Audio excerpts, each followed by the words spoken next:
Well, you know what they say, folks. When you want something done right, you gotta do it yourself.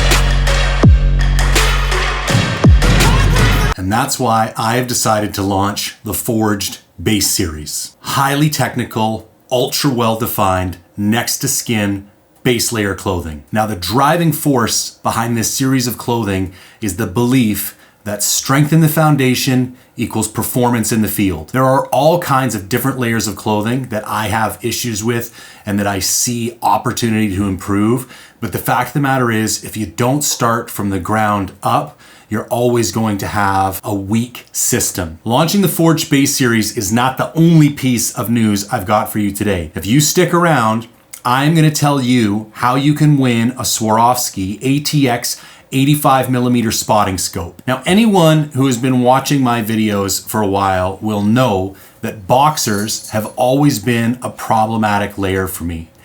I looked at probably 10 to 15 different pairs going back 3 to 4 years ago, finally found a pair that I thought was perfect. You can watch that video here. Now, small disclaimer, 2 years after finding those perfect boxers, the manufacturer of those boxers decided to change the material that those boxers were made out of. When I bought a new 6-pack, within 2 to 3 weeks, they all started falling apart on me. That put me back at square one. For the last 2 years, I have been looking everywhere for the perfect pair of boxers, and until now, I haven't found one. So that was the impetus behind the Forged Base Series. I thought to myself, if I can't find somebody else who's willing or able to make the piece of clothing that I want and that I think the hunting industry needs, I'm gonna do it myself. So I started from the ground up and I created the Forged Base Series boxers. Now, I wanna take a moment and guide you through my design process. Now, most of you know I've done consulting work for a lot of apparel brands, Lululemon, Arc'teryx, Adidas. This has given me a truly behind the scenes look at how the R&D process is carried out and what types of systems they use to design truly revolutionary products. So, super simplistic approach. Feel, fit, function. The idea being the first interaction you ever have with a piece of apparel is how it feels when you pick it up. The second interaction you have with it is when you put it on, you get to experience the fit. And then finally, you get to see how it functions. And the bottom line is if a piece of apparel fails the feel or the fit test, you never actually get to the function test because you don't end up wearing it in the field. So when I was designing this product, I needed to nail the feel, then the fit, then the function. Feel primarily boils down to fabric. And when you start making apparel, you have an unbelievable variety of fabrics you can choose from. So after doing a whole bunch of research, I came up with 4 different base fabrics. And I started getting samples made out of different combinations of those 4 fabrics. I ended up testing 6 different combinations of fabric before I found the combo that I wanted.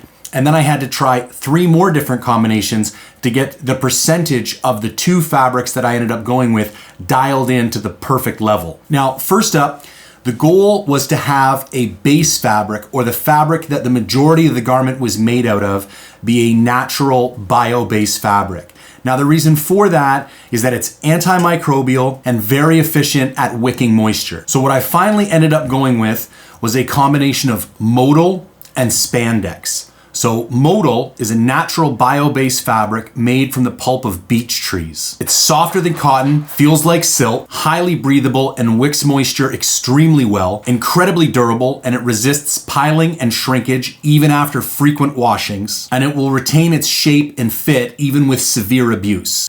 Now, having the base fabric out of a natural fiber is ideal, but you still need to add in some type of synthetic to give you that ultimate fit and shape retention. Now, I tested a bunch of different synthetics, but the one that really ended up performing much better than all the rest was a combination of spandex mixed in with the Modal. So let's move on to fit. You're gonna notice this is a mid-thigh fit, and that is very intentional. After testing all of the boxers that I've tested, I can tell you that having the hem of your boxer down just below the taper of your quad, and having it fit slightly tighter here is what keeps it from riding back up your quad and like bunching or chafing inside your crotch. Now, as far as the stretch, this is another reason that I went with Modal and Spandex. You'll find a lot of products made with polyester. I really don't like polyester for garments, and here's why. Polyester does a great job of not soaking up moisture. It dries very quickly. The problem with polyester is that you will get a certain amount of stretch to the garment, but it's like it stretches 10 to 15% and then it hits a wall. So if you're sized on the upper limit of the piece of apparel, you'll find it very constrictive, and it's like it moves with you to a certain degree, but then it starts cutting things off. When you combine the Modal with the Spandex, what you get is this like hyper stretchable garment that snaps back into shape. Now, when it comes to the waistband, this was key, and this really took me a while to dial in. And you'll notice I have a slightly different fabric on the backing of the waistband.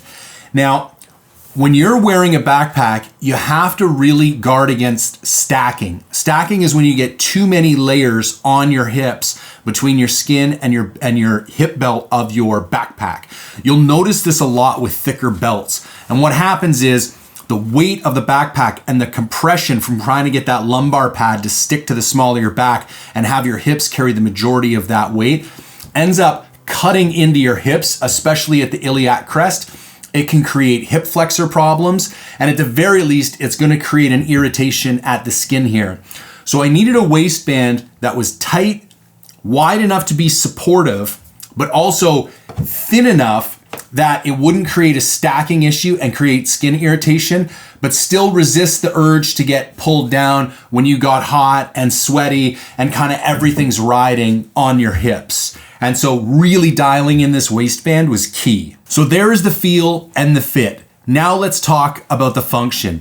The first element I want to discuss is this top access fly. I really struggled with whether or not to have a fly. A lot of people, about 35% of the people I surveyed said that a fly was important to them, but they had all used side flies. And my problem is, when you're wearing a backpack and the hip belt is right here, even if you have a bottom opening zipper, you can't open your zipper far enough to realistically reach your hand in the side, pull your junk out, and take a leak, which still means you gotta seriously readjust or drop your pack or do a whole bunch of nonsense that I don't like. What I have done in the past is use boxers with no fly whatsoever and then just pulled the waistband down underneath my hip belt, taken a leak, and then kind of stuffed it back up.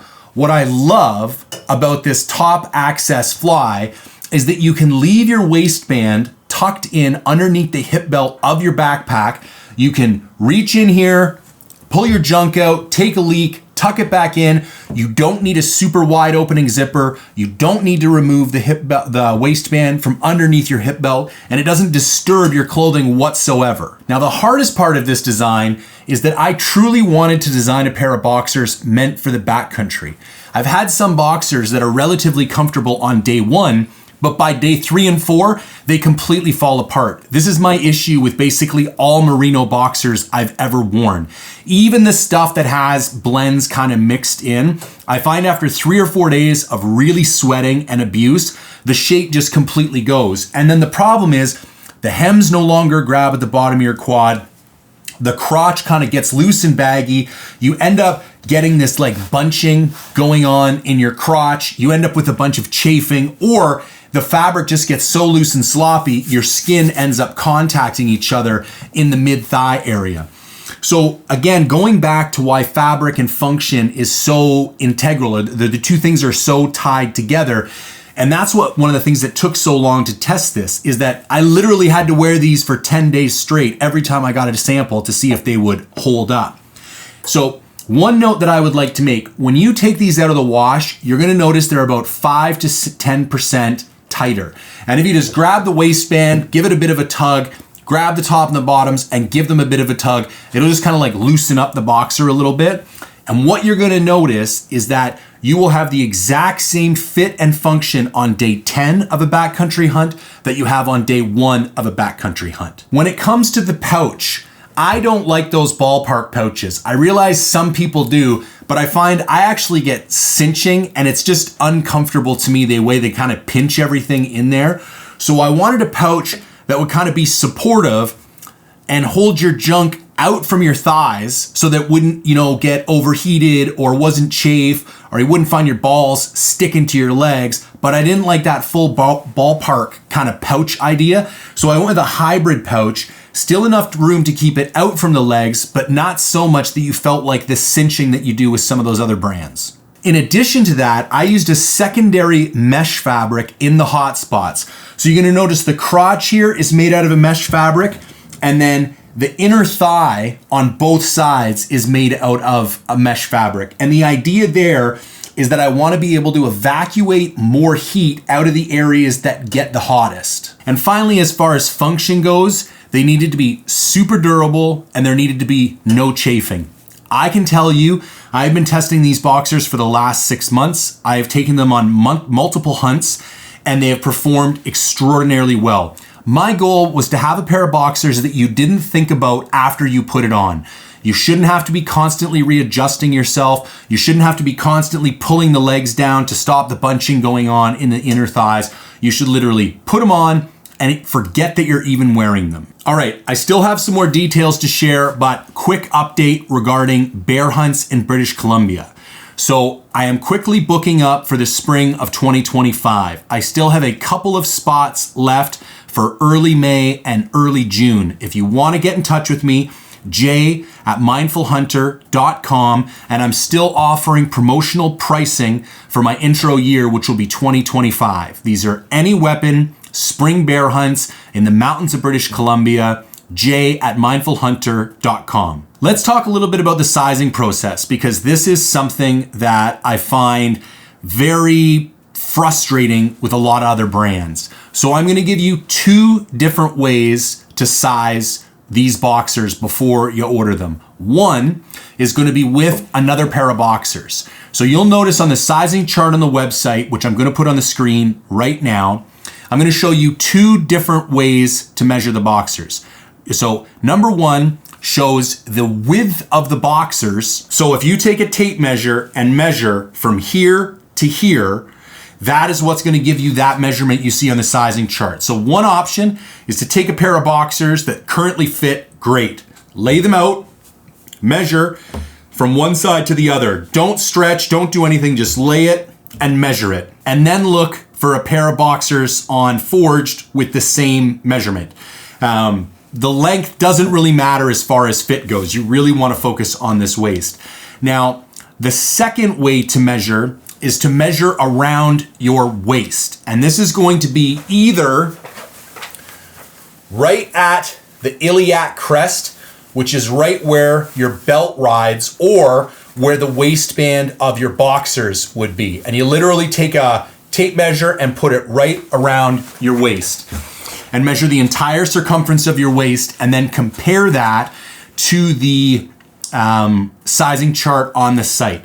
If you find yourself right at the upper end of one of the sizings, I would move up a size. There is a ton of stretch in these. So even the ones that are gonna be slightly too big are still gonna cinch down and be nice and supportive. But the waistband is kind of the limiting factor. I made the waistband in these pretty snug because I wanted them to stay put and I didn't want them to slide down when you were hiking and you had a backpack on. So if anything, if you're right at the upper limit, size up a size. Now, before we get to the Swirl giveaway, I have some other big news. Here is the second piece in the Forged base series. This is the Forged base hunting hat. Now, I worked on this for quite some time as well. I'm gonna do a video strictly on this hat, but I just want to go over the highlights here for anybody who's curious. So this is a completely waterproof cap, snapback, one size fits most, custom camo. I didn't want to use a camo of another brand. I didn't want to use a boring old multicam or digicam. And so I had somebody work on this camo for me. I really like the way it came out. I have absolutely abused my prototype that I've been wearing for the last 3 months. If you've seen any of my recent videos or Instagram posts, I've been wearing this hat. And it looks still brand new. Because it's waterproof, it shows no sweat stains whatsoever. The other benefit of it being waterproof is that it doesn't hold moisture. So I just finished a winter goat hunt where my hat would be soaking wet with sweat at the end of the day. And all I would do when I would get back to camp is I would put my toque on top of my hat. I would wear it like that for an hour. It would absorb all the moisture out of my hat. I could take my hat off, leave it in a corner at camp, pick it up in the morning and put it right back on my head. It wasn't soaking wet. It wasn't freezing cold. The same thing will work in all 4 seasons. So this hat is now live and available on the website as well. And in addition to that, I am launching the Forged Obsession t-shirt series. So this is one of the shirts right here, just one more ridge. And there's 5 t-shirts in total. I'll throw them up on the screen right now. We have the Disciple of the Mountain shirt. Doubt is the Mind Killer. Unapologetically Obsessed. And Only the Mountains Can Judge Me. So basically, I wanted to design a series of badass t-shirts that were like a combination of the old school rock t-shirts that I used to wear when I was a kid, combined with kind of like 70s psychedelic shirts. So I paired up with an artist. I had all of these hand drawn. They were designed and printed here in Canada.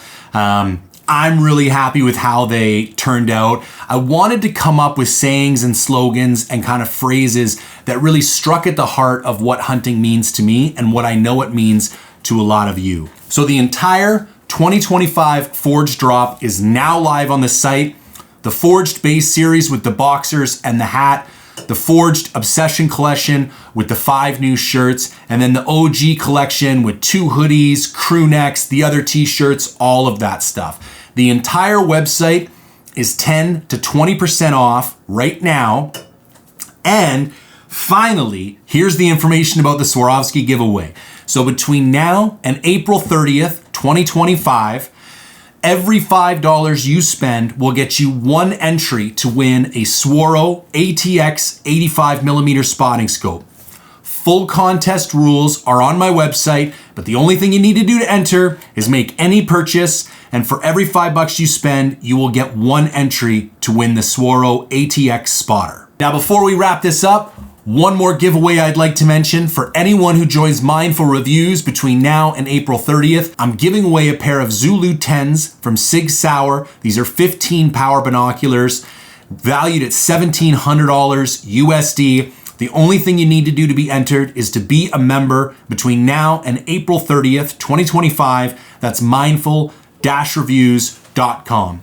Okay, all the links are in the description down below. I couldn't be more excited to finally be releasing some of my own unique pieces of technical apparel.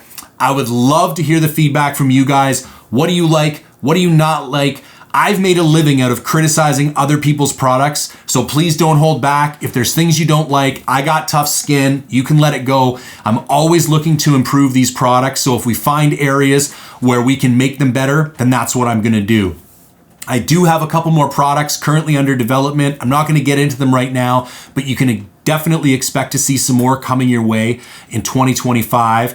If you could take a moment and engage with this content in any way, shape, or form, I would greatly appreciate it. Hit the like and subscribe button. And as always, thank you for tuning in.